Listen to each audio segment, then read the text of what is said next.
Hello everybody! So in this video I'm going to be covering covalent compounds and covalent bonds. So first of all, let's review. Why do compounds form? When we are going to answer this question, just recall the elements that don't tend to form compounds. Noble gases. Why?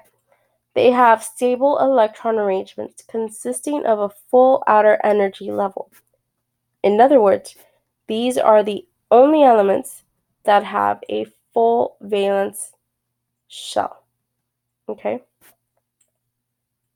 Not counting the pseudo noble gas configuration elements. So these are the ones that have a full outer energy level. Okay? So other elements don't have a noble gas configuration where they have that full outer energy level. So they kind of have to work for it. And there's two ways that they can create that full outer shell. So they can gain electrons, or they can share electrons. Now, when we're looking at losing or gaining electrons, we call this ionic bonding. And when we look at sharing electrons, we call that covalent bonding.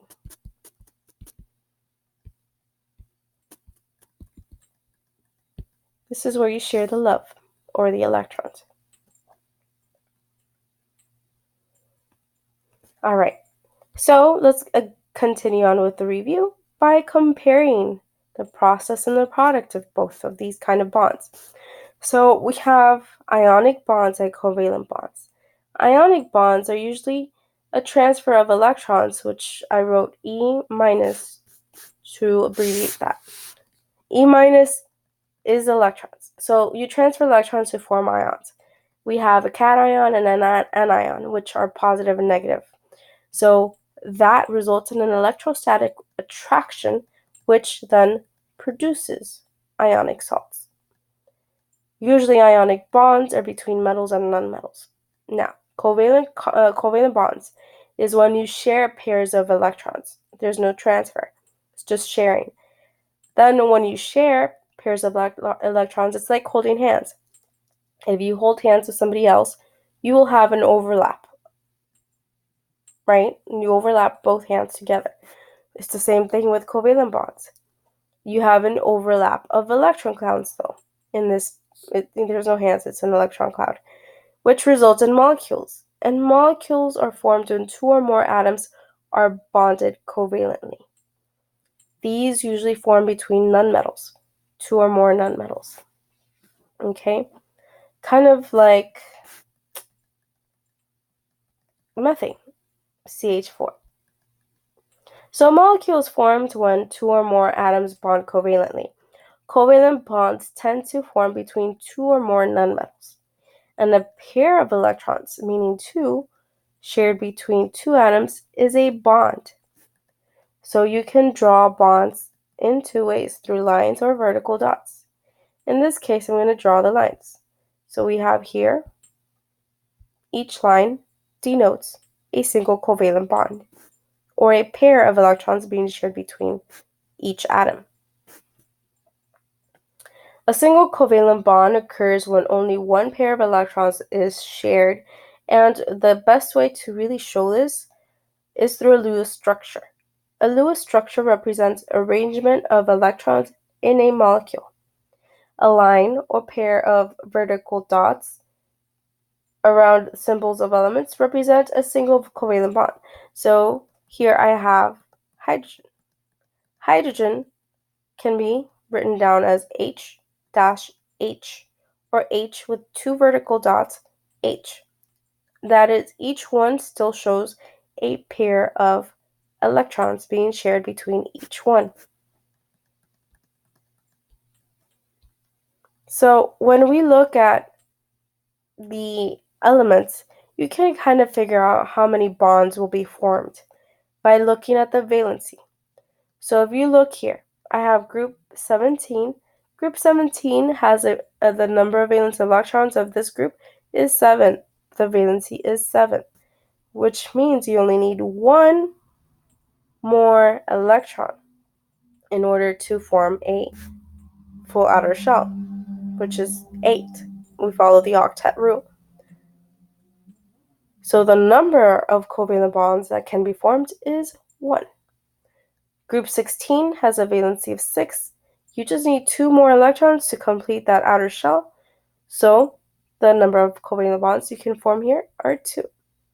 Group number 15. Group number 15 has a valency of 5, which means you just need 3 in order to form that full outer shell, which also means that the number of covalent bonds that can be formed is 3. They're usually 3 formed. So I'm going to use fluorine as an example to discuss how this happens, or more like to show you guys how this happens, right? So I have fluorine. Fluorine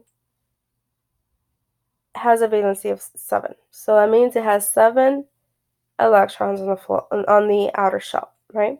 Lewis dot structures only show valence electrons. So here I have fluorine on the left, which has 1, 2, 3, 4, 5, 6, and this last electron is in purple. This right here shows me that I need 1 more. Where's my red? Excuse me. Technical difficulties. Okay, so I just need 1 more here, okay? Now, here on my right, I have another fluorine atom, right? And the last valence electron is going to be in blue, right?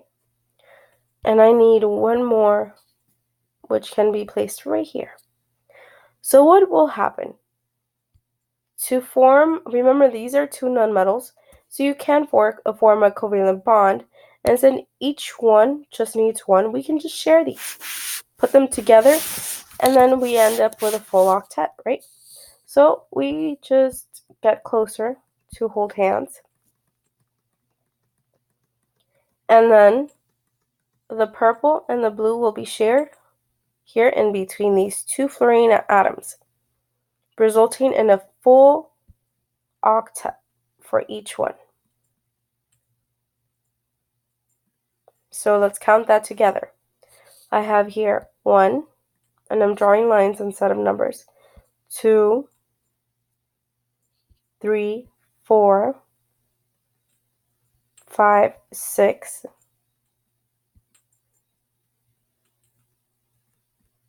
I have a little bit of black. And then right here, 7, 8. We're still sharing. We're not taking away. Now on the fluorine to my right, I'm going to count it.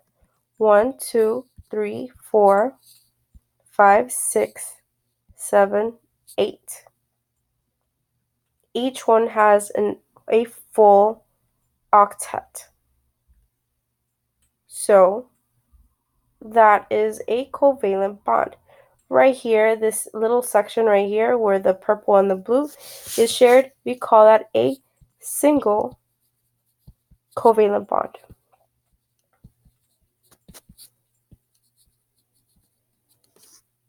Okay, a single covalent bond is basically just 1 pair of electrons that is shared between 2 atoms. Okay, you can have more than multiple bonds. Okay, so you can have a double bond, which is where 2 atoms are sharing 2 pairs, and you can have a triple bond where 2 atoms are sharing 3 pairs of electrons. Okay? Now, another name for a single covalent bond is also known as sigma bond, which is represented, and I'm going to write it right here on the left, sigma, which is represented by the Greek letter sigma. I hope it came out. Okay, so when 2 atoms share electrons, their valence atomic orbitals overlap. Remember, the electron clouds overlap a little bit, concentrating these electrons in a bonding orbital in between the 2 bonds. And this is right here, okay? Remember that we call that either a single covalent bond, a sigma bond. Oh, and you can just shorten the single covalent bond to just a single bond. That's also fine, okay?